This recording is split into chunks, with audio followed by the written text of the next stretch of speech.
मुंबई महानगरपालिकेकडून वृक्षप्रेमींसाठी खास प्रदर्शन आयोजित करण्यात आलं होतं।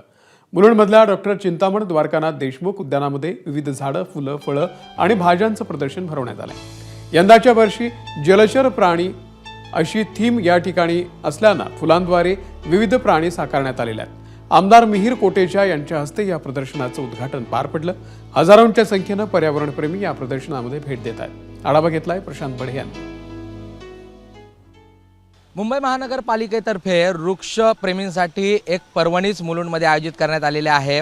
यंदाच्या वर्षी मुंबई महानगरपालिकेने जे पुष्प प्रदर्शन, वृक्ष प्रदर्शन जे आयोजित केलेलं आहे त्यामध्ये यंदाच्या वर्षी समुद्रवर्गीय तसेच जलचर प्राणी थीम ठेवण्यात आलेले आहे। आणि आपण जर बघितलं तर मुंबई महानगरपालिकेचं हे जे प्रदर्शन दरवर्षी सी.डी. देशमुख जे उद्यान आहे मुलुंडमध्ये त्या ठिकाणी भरतं। वेगवेगळ्या थीम्स या ठिकाणी आयोजित केलेल्या जातात।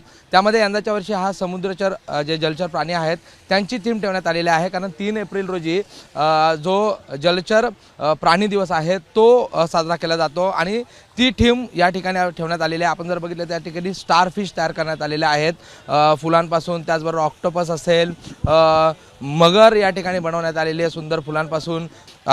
या ठिकाणी आपण जर बघितलं तर या पुष्प प्रदर्शनाबरोबरच वेगवेगळे जे औषधी वनस्पती आहेत, फुलझाडे आहेत, फळझाडे आहेत, ते देखील या ठिकाणी त्याची माहिती आणि ते जे पुष्प प्रेमी असतील किंवा वृक्षप्रेमी असतील त्यांच्यासाठी पाण्यासाठी उपलब्ध आहेत। याचबरोबर जर आपल्याला गार्डनिंगसाठी काही वस्तू आवश्यक असतील तर त्या देखील या ठिकाणी 2 दिवसासाठी उपलब्ध असणार आहेत। एकूण हे प्रदर्शन पाहण्यासाठी मोठ्या प्रमाणात वृक्षप्रेमी जे आहेत ते गर्दी करत असतात। आता याचं जे ओपनिंग आहे ते पार पडलेलं आहे आणि पुढील 2 दिवस शनिवार आणि रविवार असं 2 दिवस हे प्रदर्शन सर्व वृक्षप्रेमींसाठी पाहण्यासाठी खुला असणार आहे।